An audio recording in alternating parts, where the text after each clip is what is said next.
Welcome to Fourth and Frames. I'm Chris Battistello. With me, as always, is my co-host, Rhett Manuel. We are without Drew Scott today. He's out somewhere tornado chasing, but doesn't matter. We got special guest Jagger May with us. We're going to be breaking down our QB and running back rankings, as well as ripping through a 1 QB, 2-round rookie mock. Let's get it popping. This should be played at high volume, preferably in a residential area.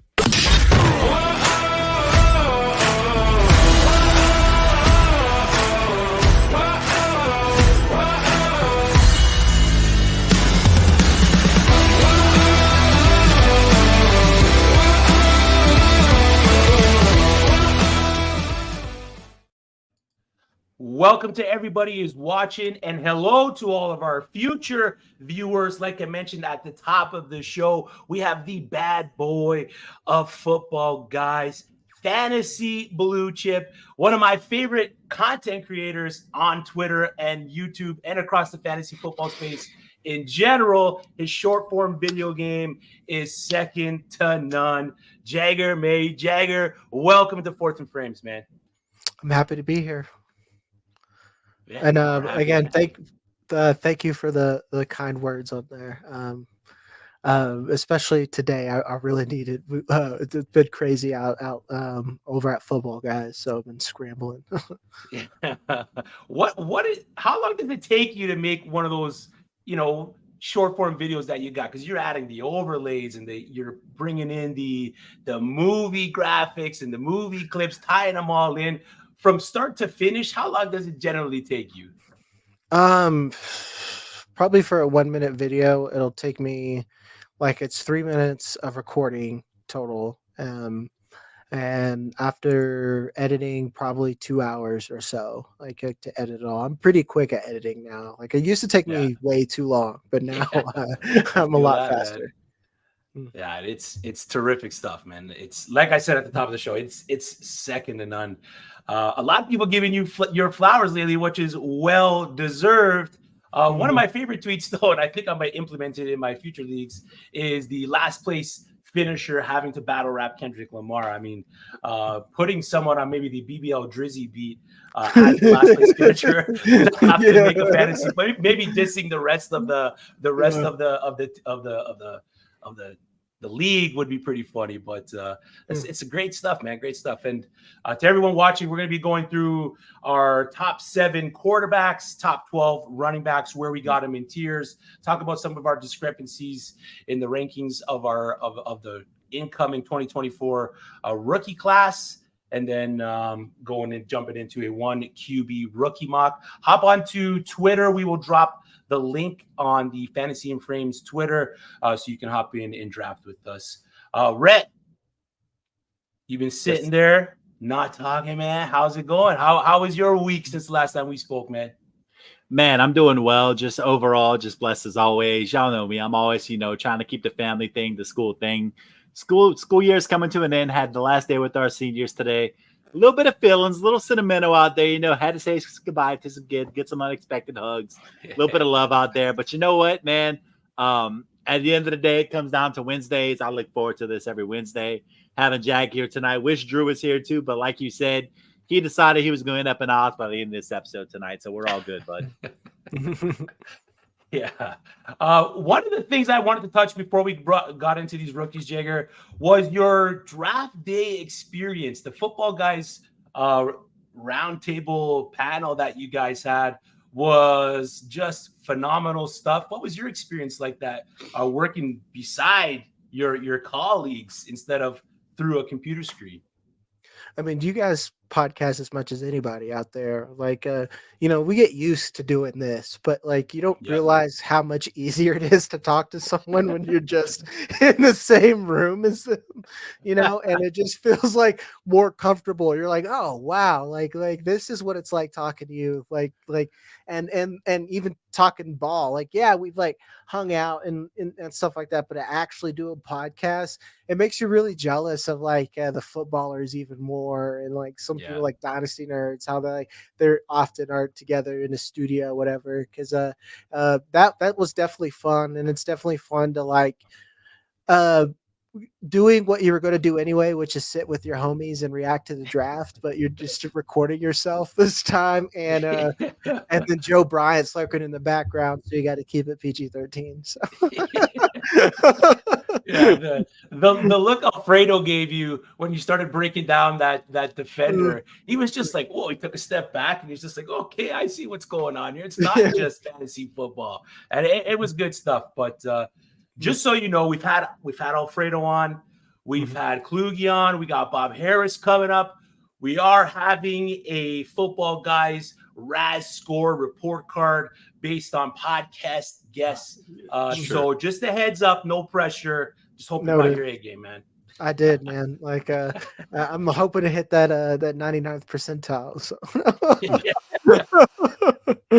The big Kluge guy, so he's already like a Russian judge in Kluge's corner. So it's gonna be hard to beat Dave. Dude, it's so overblown. I'm like, I respect what the guy does, and you insist that I'm just like have a Dave Kluge shrine up at my bedside at night. And dude, that's not the case. But I mean, Dave does great work. Jag does great work. Alfredo does great work. We also had Hutch earlier this offseason. Yeah, like all these dudes are crushing it. So, you know, you can say what you want about us, but I give all these dudes equal love and equal footing on my heart at the end of the day, bud.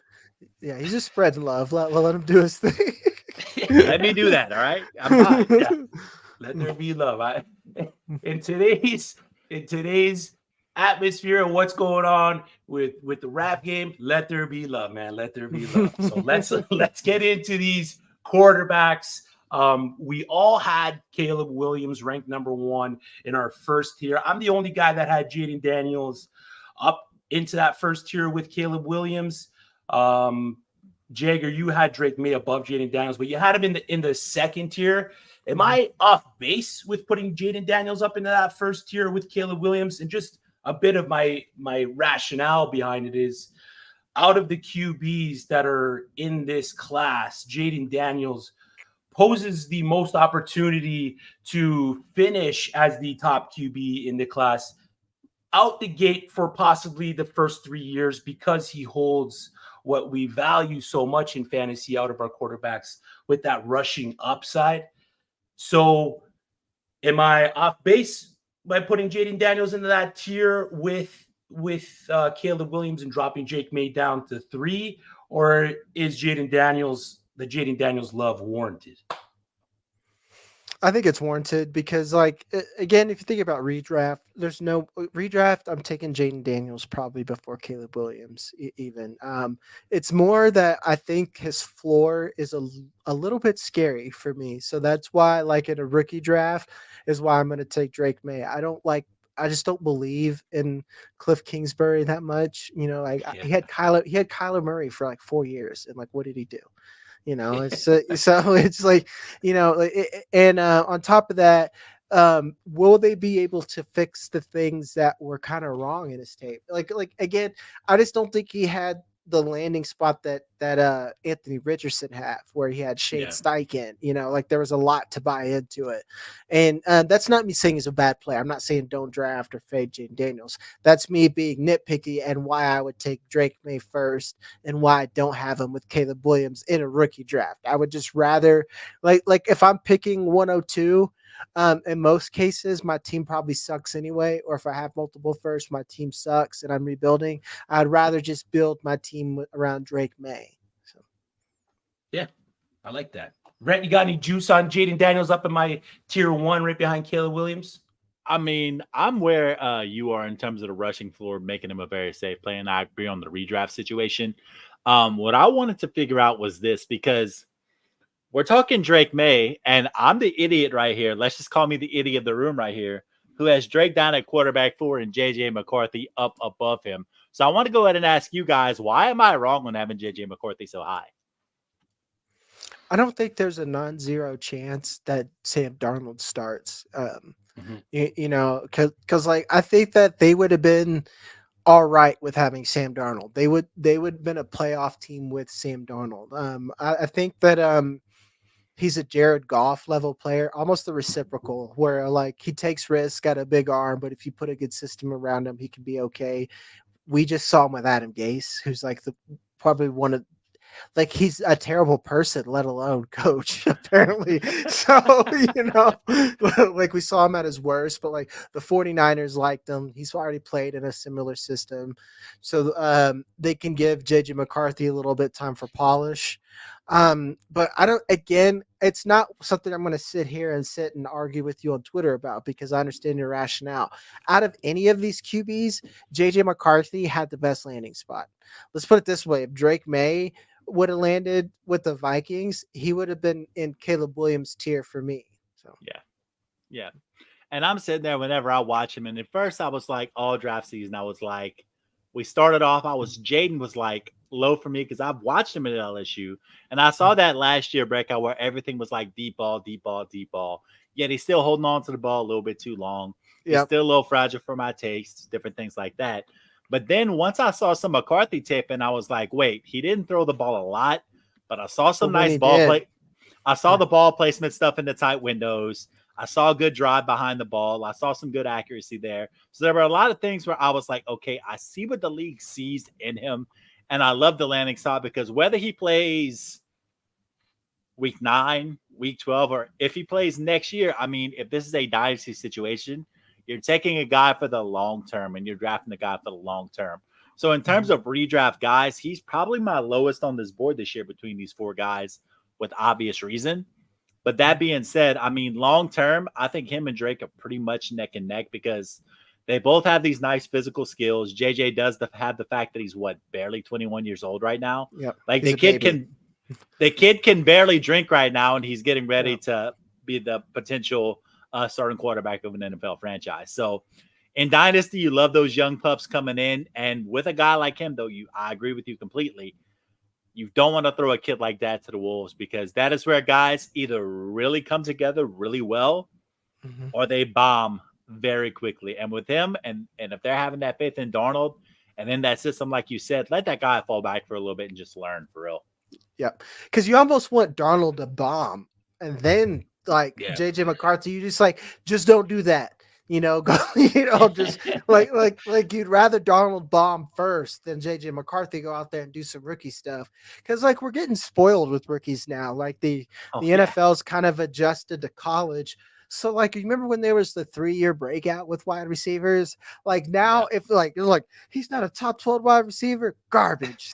Get rid of, you got no room to grow anymore, man. Everyone wants that instant gratification with all these guys. Because like you said, we've been spoiled, especially last year. Anthony Richardson was on a rip in his rookie year. CJ Stroud. Yeah. It's just we think Bryce we think Bryce Young is washed at this point. Dude. It's I was like, man, he got you. Look, we talked about with McCarthy. He got thrown to the wolves.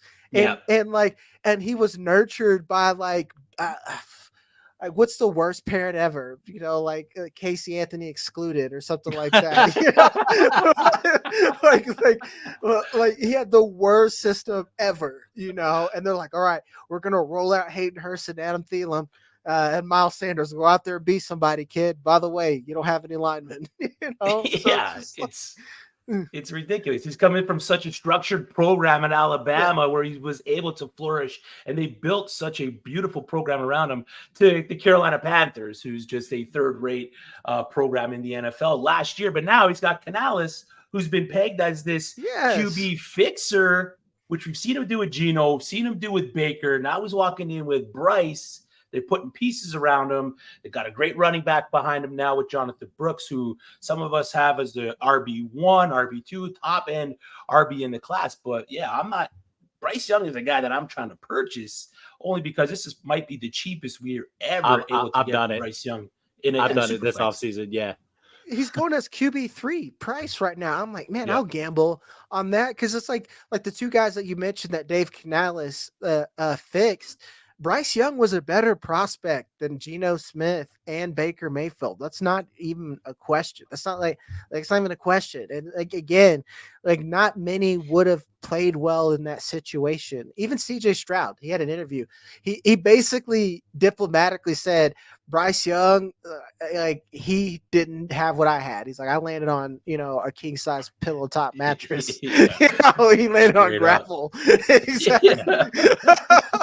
That is, I don't even think he's landed yet. He's still falling, to be honest, exactly. man.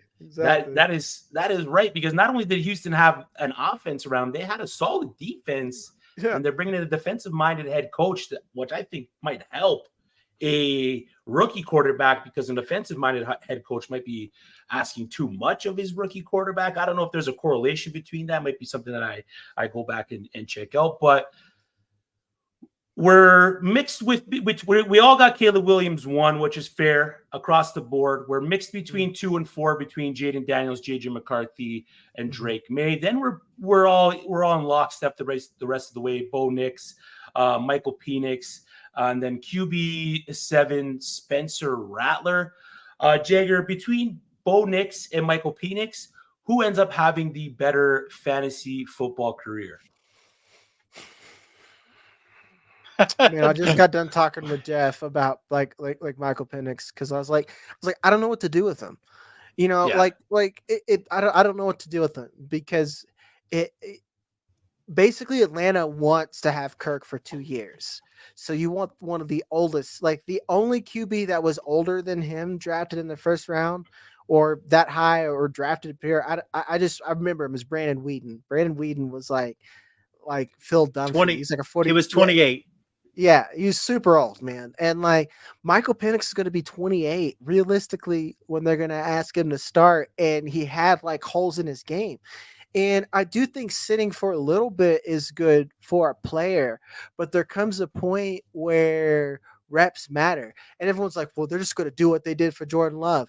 I don't know what's in the beer and cheese in Wisconsin, but like they don't have it in other places. You know, there's Hall of Fame QB juice in that beer up there. So I just like you can't just like hope that it happens. Like the Pats had Drew Bledsoe, which was good. Then Tom Brady. Then we had Mac Jones. Now where we at? We're drafting 3 overall. That's what, you know, like it just doesn't happen.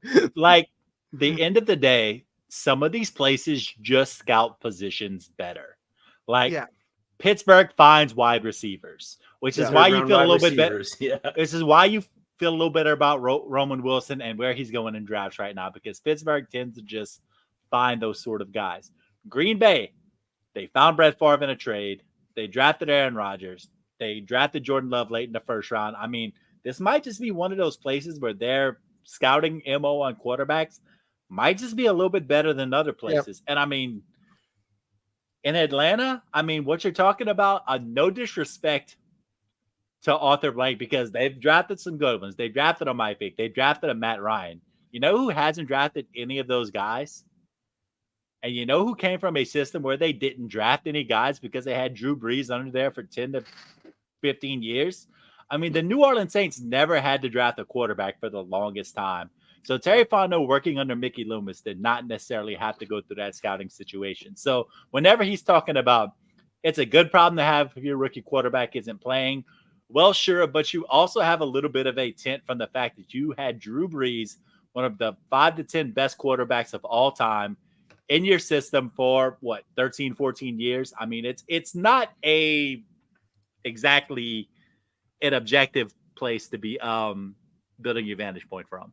Yeah, and they got a defensive coach. And granted, he went and got some Rams staff. Like, I like the coaching staff, but I haven't seen them develop anyone. You nailed it, man. Like you nailed it. That if let's say the old Patriots way would happen. Okay, I trust them to get interior offensive linemen and random defensive players. That's what they can get, man. I've watched the Pats my entire life bomb wide receiver every single year. Yeah. Like the only thing that they can get are converted quarterbacks, and that's about it, you know. So it's just that was an excellent point. So we're holding on to hope that the new regime in New England that drafted Jalen Polk and Javon Baker changes the course and the narrative of the New England Patriots, because I'm a big Javon Baker guy, and I hope that changes, because I got a lot of shares of Baker, and I need him to absolutely ball out. We all got Spencer Rattler labeled in as the 7th QB taken in the NFL draft after we've seen 6 go in the first 12 picks of the first round. One last question about Michael Penix before we pivot to Spencer Rattler. If he doesn't get picked, I know we're playing a hypothetical game here, but if he doesn't get picked by the Atlanta Falcons, does he go in the first round for you, Jagger? Yeah, because let's put it this way: I'd be comfortable drafting him where he's at if Seattle, if Seattle would have picked him up, if the Raiders would have picked him up, I probably would feel comfortable drafting him. Because let's put it this way: like Geno Smith is nothing special. I like the Geno story. I think he's like baseline QB, but like Michael Penix is probably a better player in the long run if they can clean up footwork. So I could see it, but like I just don't see Kurt giving it up for two seasons. He's got an old man game, like if you keep offensive linemen around him, he's gonna get you to the first round of the playoffs. Yeah, that's true. Yeah, maybe some might say that Michael Penix has an old man game as well, considering his age. Yeah. But pivoting to Spencer Rattler, his pathway to success in the NFL is either going to come from the New Orleans Saints moving on from Derek Carr, seeing that he has the ability to be a starter in the NFL, and then ultimately getting his opportunity either that way or through possible injury. The pathway to him being QB2 is seemingly wide open with Jameis Winston moving on. Rhett's favorite magazine model, Jake Hayner, is most likely going to end up as QB3. But shame. Yeah. Is Spencer Rattler worth, because I've been seeing him go back end third, top end fourth. Is he worth the draft pick at that point? Or are you more inclined to take maybe a running back that has a better pathway to opportunity and fantasy points? I think Spencer Rattler is a waiver ad. Like I'd rather have Dylan Laube where he's going. Yep. I'd rather have Isaac Guerrero, Kamani Vidal, like even I've seen Will Shipley fall to the fourth, and like he's the RB2 in Philadelphia if you really think about it right now, probably. So it's just like I'd rather have one, like you said, I'd rather have one of those running backs. Eric All, I'd rather have him because I see a path.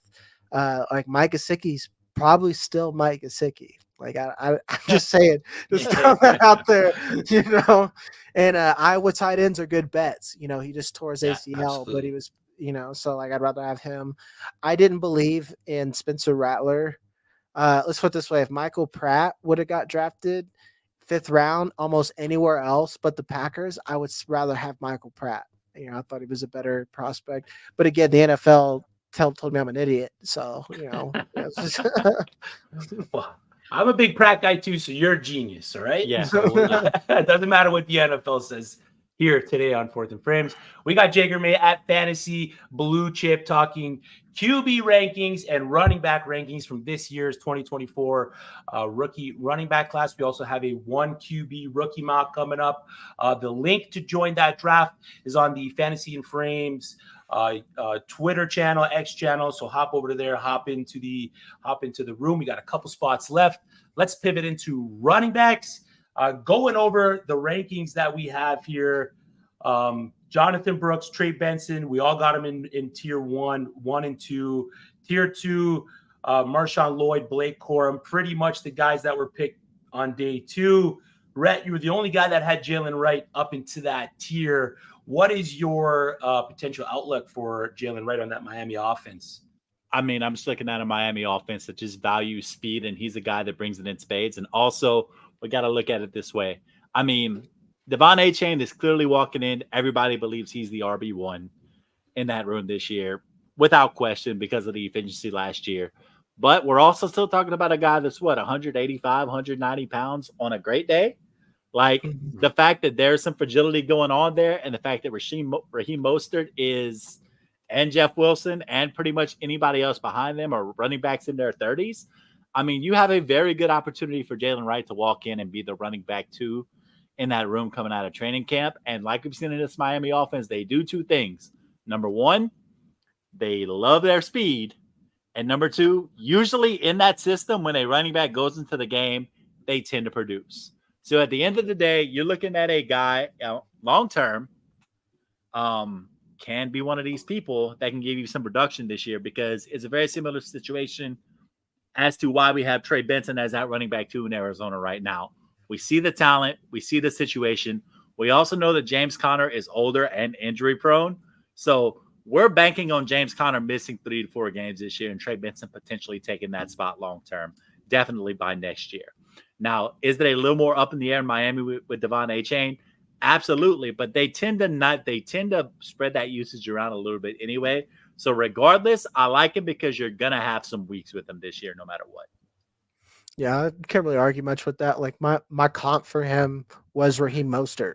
And I was like, I wasn't as high as him in some. It's like I get the speed and the stuff you can't coach, but he's not as polished as someone like Brooks or Trey Benson is. But if you put him in Miami system, and lo and behold, which weird, I don't have any Jaylen Wright because Ray Davis I like a little bit better, and maybe I'm pretty dumb for that. But it's more like I don't believe in James Cook, and Latavius Murray was out there, like getting 2 touchdowns and stuff like that. So I see the role. But yeah, like if anything, that was like the perfect sales pitch for Jaylen Wright, in my opinion. Can we have the Blake Corum talk? Yeah, go on. Both of you guys have met at running back 3. I haven't met running back 4. And I'm sorry. I know we keep hearing the talk about Blake Corum having better draft capital than Kyren Williams. Blake Corum being more athletic than Kyren Williams. I get all of these things. And Drew would better be able to have this talk than I would because of the fact that he's a Rams person. But somebody tell me, what the hell am I missing in the fact that Blake Corum is supposed to be that much better than Kyren Williams? And Kyren Williams is coming off of a year where he was a top 5 fantasy running back in fantasy points per game, was an absolute league winner across the board, and averaged 5 yards per carry, and he caught the ball well. What am I missing? For starters, I have Marshawn Lloyd ahead of Blake Corum. I switched that around. I don't know if you saw that, but I think that Blake Corum is an objectively better prospect than Kyren Williams. So it's like, I don't think Kyren Williams is Kyren Williams away from the Rams. Let's put it that way. Like, I think Puka is a good player, but I don't think Puka is as good of a player as he was away from a certain system, and I think that's just pretty, we don't account for that enough with our skill players. We do that with quarterbacks. We don't do that enough with like wide receivers and running backs. So with what Blake Corum did and the system he ran with Michigan, I think that we're going to see him on early downs more often. I think Kyren Williams is still going to have a role. I have Kyren Williams as my running back 19 now.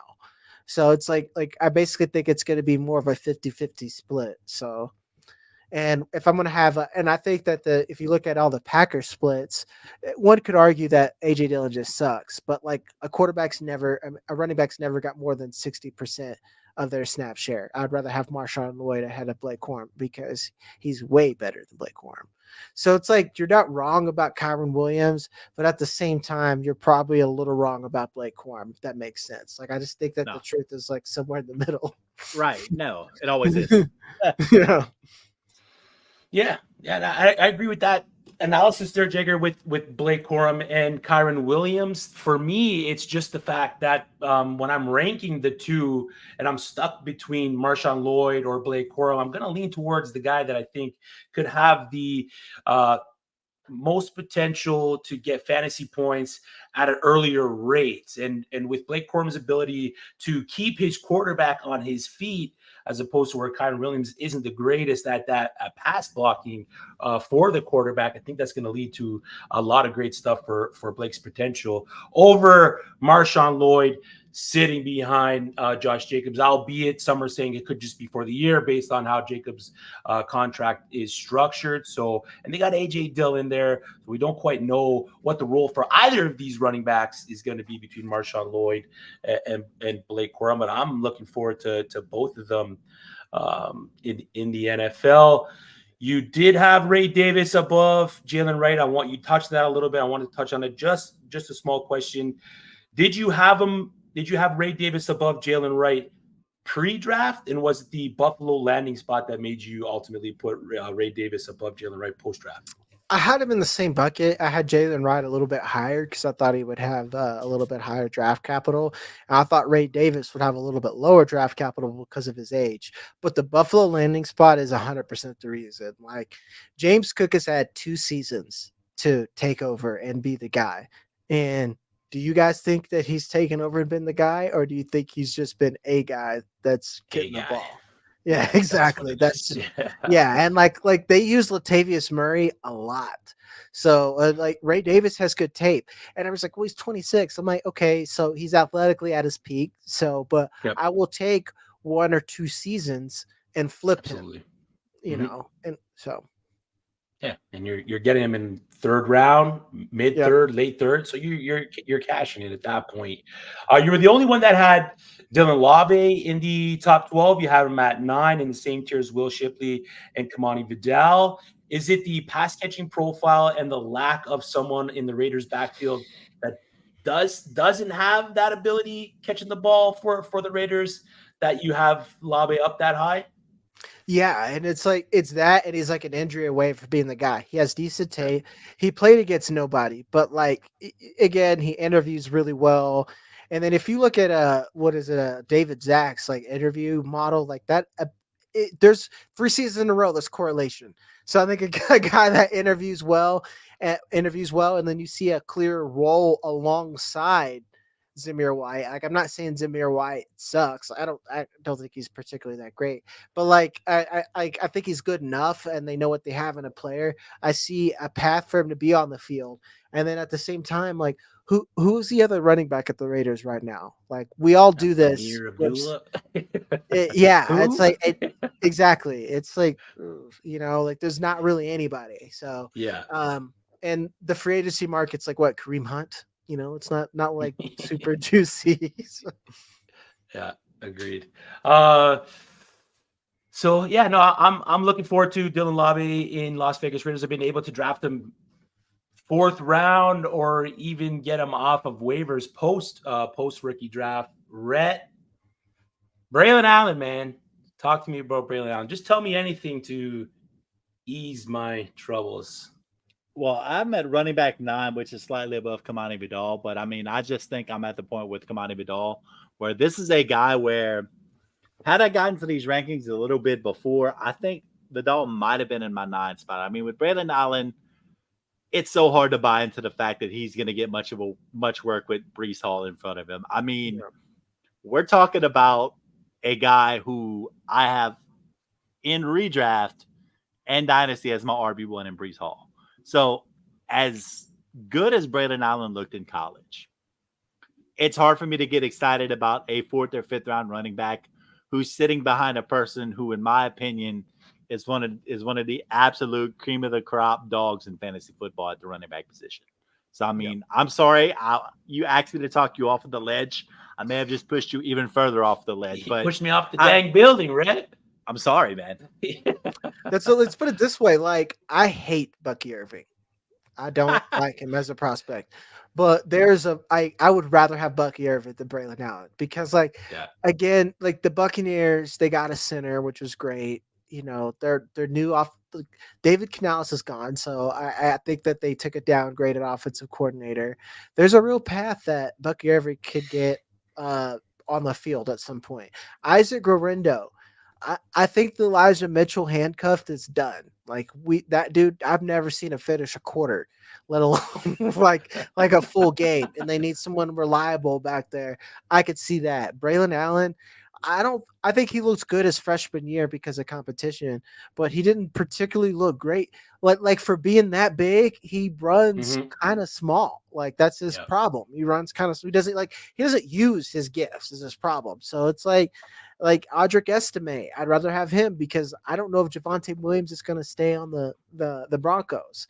I don't know what the Broncos even are. So, you know, it just like to me, it's just that I don't want any part of that backfield or I want all of it. Does that make sense? No, absolutely. And I don't even think the Broncos know what the Broncos are at this point. Estime is another great option for a late round running back who the coaches have already been talking up about being on the field first and second down. To me, his value is going to come at the goal line and his abilities to punch the ball into the end zone, get those touchdowns. But it's just whether or not Denver can make it down to the field and get to the goal line to be able to put him into those situations to score. I don't know how much of the 2025 class you've dove into yet, Jagger, but all of it. It's pretty stout running back wise. Do you agree with that? Yeah, I mean, I like in my opinion, it's like if this was a year to get a good wide receiver, next year's the year, like a good quarterback or a good wide receiver, next year's the year to try to get a running back. This year you have you have two guys who are pretty good bets. Then you have two guys who are meh kind of bets, and you're hoping and praying that you're not getting it. Like Marshawn Lloyd can be Tank Bigsby. Let's put it that way. I've said that I love Marshawn Lloyd, but I love Tank Bigsby as well.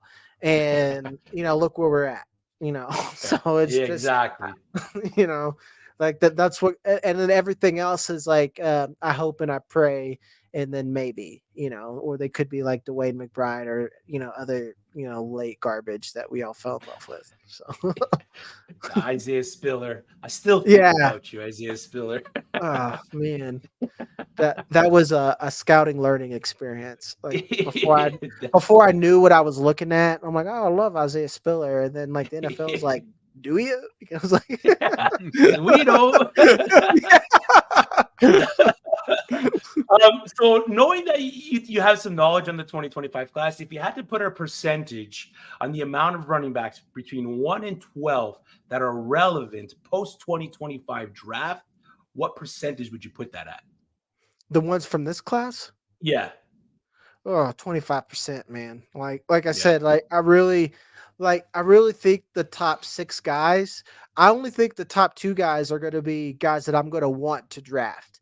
Everyone else is going to be like Marshawn Lloyd and Blake Corum are I hope so's late. Yeah. And then everything else is I'm a zero running back guy. And I just want some stuff that I hope becomes something. It's like when you open your fridge and you're like, well, I got to put something together. So here's everything in a tortilla, or I made I made a soup of all the bullshit in my fridge. That's my running back room, Yeah, exactly. The omelet, the always famous omelet, yes, just everything in it. I love it. Rhett, anything else to touch on the running backs before we pivot to the rookie mock, man?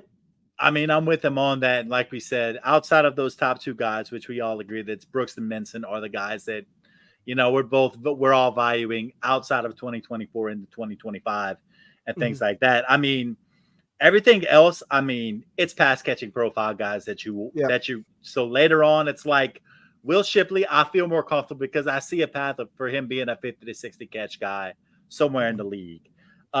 Kamani Vidal, I love the athleticism. He was able to catch a few balls. Rasheen Ali has shown some great ability to catch some balls further down the list. So, these pass-catching guys, I've always said this has always been my first philosophy, is that toward the top of the drafts with running backs, you want guys just sure are going to be beyond there.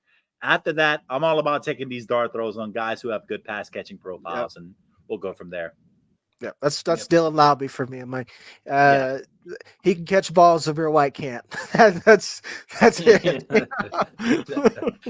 Doesn't got to be hard, man. It doesn't got to be hard when you're looking at some of these back end guys. Another back end guy I just want to briefly touch on. The hype train is rolling down the tracks.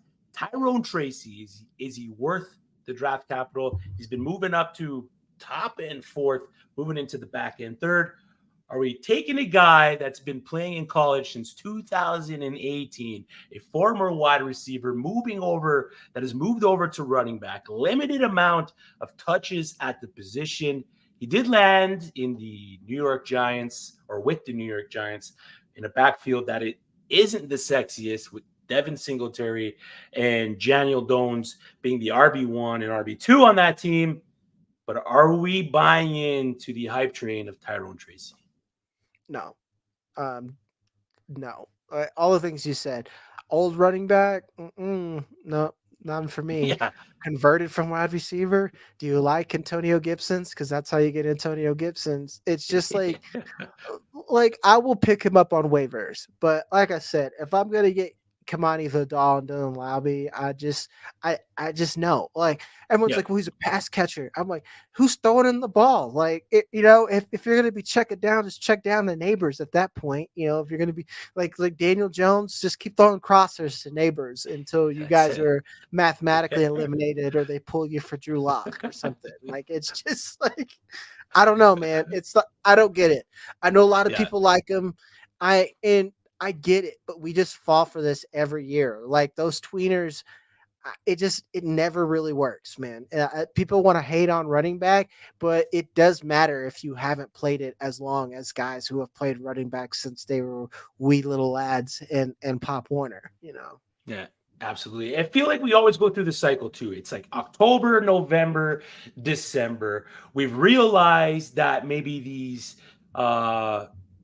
hype train prospects didn't pan out to what we wanted to. We know that they have the red flags, the late breakout, the converted position. The guy's been in the NCAA pre-COVID, well before COVID-19 even existed, at least to us in 2018. And then all of a sudden he, converts to running back and he just gets hit with red flag after red flag after red flag. But then the community starts diving into the tape and they're looking at the analytics and they can kind of make a correlation to who the player might be. But then October, November, and December come, and then we realize that, hey, maybe we shouldn't. We should have read those red flags. All that stuff that was telling us to avoid this guy, we should have just avoided him instead of buying into the hype train that he was in draft season. So like I find a lot of these.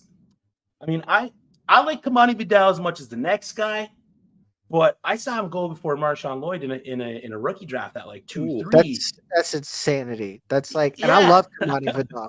Well, that's what I had a tweet the other day that I said that like I was like, don't get excited about day 3 prospects, blah blah blah. I'm like, who the hell are you going to draft in the 3rd or 4th round? Like somebody's got to pick these players. You might as well pick someone. And I was like, Kamani Vidal, someone I like in the 4th round. But like, yeah, absolutely.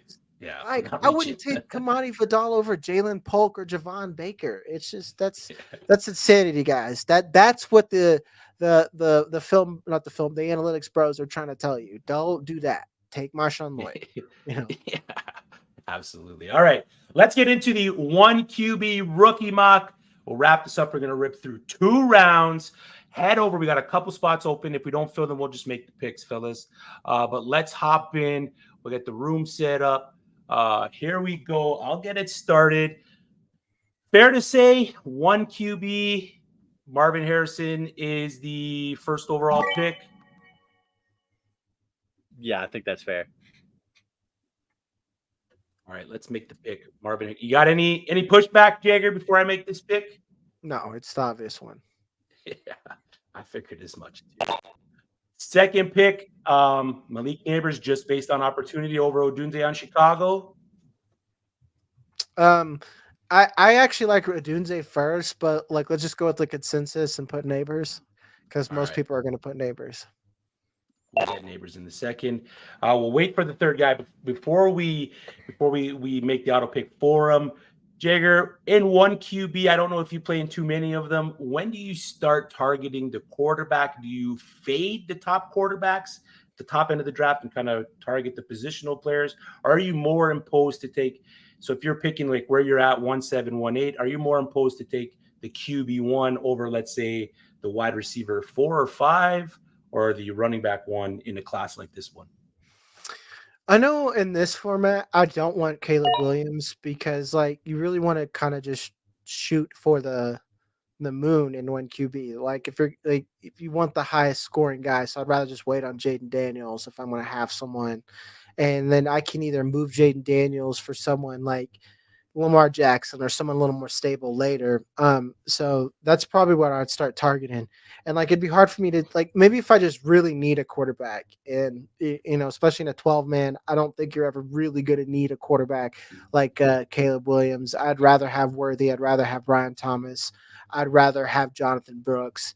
Ladd McConkey is where I would start asking, should I have a QB? Because then you got the questions. You have like the questions with Ricky Pearsall and all that stuff. So, like especially in one QB, my strategy is like, especially in one QB, I only want a QB with high rushing upside. Like right there, Caleb Williams, I think that's way too high. That's insane. I don't someone didn't tell him it's super flex. It's not super flex. I can see the only argument you could make, I don't even know if it's a strong argument, is if maybe you're completely suffering at the position at the 1-4. But even then, the possibility of, like you said, Drake Maye, Jayden Daniels, JJ McCarthy falling to the 2-4 is great in the format, in the 1 QB. So I should make my pick before I time out here. I'm gonna go Brock Bowers at the 1.5. It's a 0.5 tight end premium, full PPR, so 1.5 points per reception for the tight end plus the yards. I'm okay taking Bowers there before the wide receiver 4. It's really Xavier Worthy, Brian Thomas, 2 guys that aren't going to be the wide receiver 1s on their teams. Odunze's not going to be, at least the first year, the wide receiver 1 on his team. But the potential for him to be the wide receiver 1 is there. For Worthy and Brian Thomas, just don't see the pathway for either of them to be the guy as the top finisher in receiving on their teams. Do you see Brian Thomas, Jagger, taking the lead role for the Jaguars, or is it Christian Kirk's wide receiver role? I mean, we saw Zay Jones, who is far less of a player in almost every sense but size than Brian Thomas would be relevant. I think they like having that big outside guy too. And I think with that, we could see, I don't think double-digit touchdowns is out of the realm of possibilities because of that role. And then, especially when you have Christian Kirk and Evan Ingram, who can eat a lot of coverage underneath, that could be a lot of single coverage for Brian Thomas. So I'm pretty bullish on Brian Thomas as well. Xavier Worthy, same thing, especially Rashee Rice. Might as well just call him Can't Get Right, because this dude, that dude, baby, what is you doing? Like, I just don't know. It's really bad, man. I don't know. Yeah, it's not a good situation for Rashee Rice. And with the legal situation that he has been having, is the Worthy pick, if Worthy's on the board and you have that 1.6, 1.7, 1.8, it is the prime spot to trade back, because you're either taking the QB1 maybe tight end 1, you're taking the RB1, or you're taking the wide receiver 4 or 5, depending on how you look at it.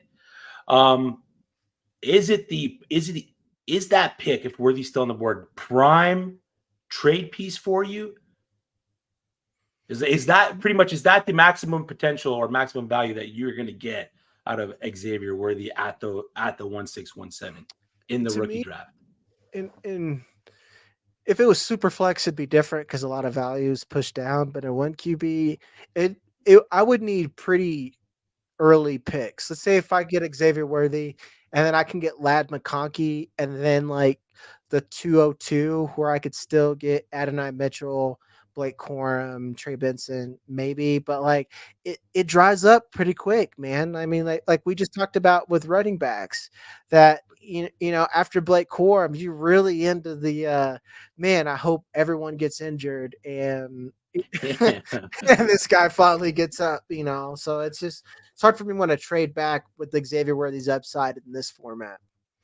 Yeah, and the team that he's attached to is just, I think he was mocked across the board pretty much to land with the Kansas City Chiefs. They moved up with the Buffalo Bills.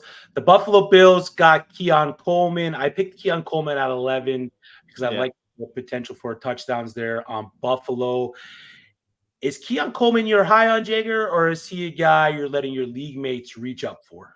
I'm letting my league mates reach up for. I just I'm putting out the draft recap, and I just said Keon Coleman is, like, you nailed it. I'm asking anyone for the pick, and I'm trying to get Ricky Pearsall, someone like that. I'd even take Jalen Polk and plus. Like if I could get Jalen Polk and Javon Baker, just get the set, I would rather have that than Keon Coleman. I hope, and again, I hope Keon Coleman makes me look bad. Because I have some Josh Allen shares, so I need Keon Coleman to be good. So Need somebody. Yeah. Absolutely. Need someone in that room. Rhett, you want to touch on Keon? I know he's one of your guys, man. You were high on him coming into the year. Yeah, Keon is one of these guys where I like the landing spot. And as of last week, I had Keon in one QB in that probably above Ladd McConkey. I've since kind of flipped the script on that, and here's why. I mean, there are a lot of people going a lot of different ways about Keon Coleman. Some people are saying he's a Stephon Diggs replacement. Well, I haven't watched him personally since high school. I don't see it. It's asinine. I think he's a plus Gabe Davis. I think there's some route running that needs to be cleaned up there. But I definitely think that he is a red zone guy that you can target. But in terms of options this year, I think we can all agree that Kincaid's probably in for a big year, and he's probably going to be their first option in most situations. I think Khalil Shakir has some sneaky value to get quite a few targets in there this year. So there is a world where I can see Keon Coleman possibly being the third option in that offense this year out of the passing game. And that's not even including James Cook, who also has some pass catching upside. I know you're not huge on him, but he does offer that value as well. So it is a very dicey proposition to bank on Keon Coleman being a slam dunk in year one for sure. Yeah. And it's like to me, needs some development. Like I saw the upside, but I didn't think he was a great route runner, and it's all about usage. It's like you said, and it's, to me, it's a worse version of what I was saying about Brian Thomas. Brian Thomas is plus Zay Jones. Whereas, like in a similar fashion, Keon Coleman is just kind of a plus Gabe Davis. Like there was nothing special about Gabe Davis. All right, Gabe, go down there, get open while everyone else eats up coverage, do your job. And he did it, man. Like he was the best of the Marquez Valdez Scantlings. By the way, Jagger, incorrect. Gabe Davis is worth every bit of your time, one game a year. Yeah, game. In best ball, that spike game's gonna be so huge. It's like Sammy Watkins week one. Always had that one big game week one. And that's gonna be Gabe Davis. Yeah, you always love in a draft where I thought I was like I might have to make a decision between Marshawn Lloyd and Drake May. And then it was kind of made for me. I'm like, okay, so like Polk's gone, Marshall Lloyd's gone. I had to kind of pick between Corum, but to me, Drake May's going to hold value a lot longer than Corum would. Yeah. And people forget that Drake May's a mobile quarterback. Is he Jayden Daniels? No, but he's like a crossbreed between Justin Herbert and Josh Allen. Oh, yeah. See, Chris, I'm glad you just did that because I was going to open up the debate for us between here because I think this Troy Franklin, Roman Wilson split here is extremely interesting because I think both of these guys have very similar upsides for this coming season. So I just want to get you guys, and I'm going to make a pick. I'm going to take Troy Franklin, but who do you guys prefer out of those two this year? I'm following the draft capital, but I don't hate what you did. Like to me, if anything, you have the balls to do what I don't. Like I couldn't, and I still see people kind of overdrafting Troy Franklin, but this is the where you have him is the man. I think I'm going to do it. Yeah, I think I'm going to do it. Range is like here's now. It's not crazy because like Arthur Smith is still the offensive coordinator, and while I think he could be good for a quarterback. And I think he could be good for a wide receiver and a tight end. I don't know what that's going to look like for the wide receiver too. It could, again, I love Roman Wilson. And like we've talked about, the Steelers know how to scout a wide receiver. So I could be wrong, but Troy Franklin has the easier path. Roman Wilson has the better coaching staff. Let's put it that way. So that's a weird debate. The more I'm thinking about it, I probably would rather have Troy Franklin because I don't like they love Tim Patrick for some reason, but like that's it. That's like the wide receiver too over there, Marvin Mims could be the wide receiver too, if you really think about it. Yeah, you very well could be, but the situation for Denver is just so bleak, so bleak. I kind of like what they did in Pittsburgh. They really fixed their offensive line, especially through the draft. They picked up some great pieces through that. I just worry that Roman Wilson is coming from a rushing offense in Michigan to a rushing offense in Pittsburgh, which is ultimately going to kill his value, because one of the narratives was they just didn't throw the ball that much in Michigan for Roman Wilson to have any good fantasy value. And that could just very well be the case in Pittsburgh. The only thing that he's got going for him in Pittsburgh is he's got two semi-capable quarterbacks in Russell Wilson and Justin Fields to be able to get him the ball way better than what they had last year. Kenny Pickett, Mason Rudolph. There might have been someone else that was thrown in there. Was Josh Dobbs. Mitchell Trubisky, baby. No, Mitch Trubisky. Did Josh Dobbs take a stint in Pittsburgh last year? He did. No, not last year, but yeah, not last year. Maybe the year before. No, yeah, because he was there the year before. Then they traded him to the Titans, and they played him for like a half. So it was the Josh Dobbs thing's interesting. I even bought into that. I wouldn't shave my eyebrows and shit, but it was it was a great run, man. And if you were a fantasy manager that was a rebuilder and you had Josh Dobbs, I seen him get moved for rookie twos, which was just absolutely great value.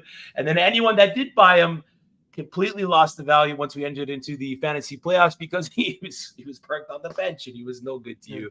Eventually, he got overtaken by Jaren Hall, which was a thing in itself. But we were so excited for Josh Dobbs on Minnesota, and they completely sewered us. Let's go through the first round. Marvin Harrison 1, Neighbors 2, Odunze 3. Pretty chalky. Then we got the Caleb Williams in a 1 QB. We all decided it's pretty rich at that point to take the QB at the 104 with some of the pieces that are still on the board. Brock Bowers 1-5, Xavier Worthy 1-6. Jagger picked Brian Thomas at 1-7. Jayden Daniels went 1-8.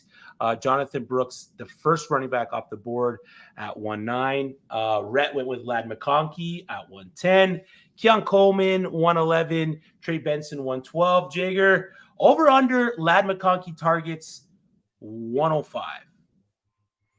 I mean, that's fair to me. Like, this Quentin Johnston sucks. Like, he's not good. Josh Palmer is a really good wide receiver 3, wide receiver 2 sometimes. But like, he is what he is. He's a role player. He's not like a guy. After that, who's there? It's just like it makes sense, man. I know, like who was it? Jordan McNamara was saying, like, he's never led his team in receiving. Georgia is such a weird and special place because they don't have a lot of offenses that like only throw to the tight end and run the ball 40 times a game. There's just not a whole lot of that. Like, there's just so many outliers on top of outliers. So like Ladd McConkey, I would gladly take. I'd probably take, like I said, I would probably take Ladd McConkey over Jayden Daniels if I had a quarterback like Lamar Jackson or something. Depending on my running back room, I would take him over Jonathan Brooks if I needed a wide receiver. So I'm in on Ladd McConkey. I don't read enough for analytics. I don't care about that. So. I love it, man. Round 2 started off with Xavier Legette, Ricky Pearsall, JJ McCarthy at the 2-3, Adonai Mitchell, Jalen Polk, Marshawn Lloyd, Drake May, Jaylen Wright, Blake Corum, Troy Franklin, Roman Wilson, and then close out the second round of the draft, Javon Baker. Before we head out of here, Jagger, biggest surprise of the 2 rounds or pretty chalky? And you cannot pick Caleb Williams going 1-4. Can't pick Caleb Williams. All right. I think Ricky Pearsall going ahead of Xavier Legette is a little wild. That's about it. Everything else is pretty chalky. Like, I think Javon Baker's another wide receiver. I've taken Javon Baker over Roman Wilson, but I was being a homer. I said, I'm going to be a homer in the chat, and I selected Javon Baker. Tyquan Thornton. Do you got a lot of Tyquan Thornton then? Oh hell no! I was so pissed during that draft. Like Javon Baker is good. Like Tyquan Thornton, people know who Javon Baker is. When Tyquan Thornton was drafted, everyone's like, "What? Who?" Agreed. Rhett, same question. Any big surprises? Can't pick Caleb Williams in the 1-4. I mean, I'm looking at it, and I'm pretty much with him on there. It's like we're pretty much chalky for the most part on this draft. So, Yeah. Good job, guys. You guys are really good at what you do. It's like you guys do this every week or something. Yeah. Yeah, exactly. All right, Jagger. We appreciate your time coming on to Fourth and Frames, chopping it up with us, sharing everything you know about your top 12 or top 7 QBs and top 12 running backs. The frame is yours. Let everyone listening and watching where they can find you, what you got going on inside of fantasy football and outside of fantasy football. Outside of fantasy football, I'm excited that my internet got fixed. But that's just no, okay. It's a big deal. Like I'm old now, guys. Like it doesn't take much to excite me. But inside of fantasy football, we're growing at Football Guys, so we split our channels. So make sure to go over to our Dynasty channel, give us a sub. Go over to our Fantasy channel, give us a sub. If you're really into the old heads at the Audible, they're still at the regular spot. So look out for that. Oh, there you have it. Rhett, any last words? I mean, Javon Baker. I mean, the Instagram reel last week where he was just talking about like, oh yeah, just what a dog. Like I said this last week is that we have a whole bevy of irrational confidence guys at wide receiver in this draft. Whether it's Neighbors, it's Baker, whether it's Coleman, you got a bunch of dudes that are comfortable in their own skin. And that usually means you're going to end up with a few dudes that are going to produce and punch above their weights. So, frankly, just off of the fact that we got dudes that are carrying cell phones without cell phone cases, like I'm in on this wide receiver class this year, baby. Let's go. He's like, there's not 10 guys in the NFL that are better than me. I'm like, what? I was like, bro, there was 10 guys drafted ahead of you. There's like, I'm here for it. Though. Like I said, I'm a Pats fan. I'm here for it. Exactly. Let's not get caught up too much in the confidence, though, because I'm pretty sure Josh Rosen was a no case on the phone guy as well. So it's different. That's different. It's different. Receivers, it's a different narrative. I'm sorry. Yeah. All right. We appreciate everyone that had tuned in. Drop a comment in the comment section for Rhett Manuel at R Manuel Sports, for Jagger May at Fantasy Blue Chips, for Drew Scott, who's not with us here tonight at Drew 3MR. I'm Chris Battistello. Toodles.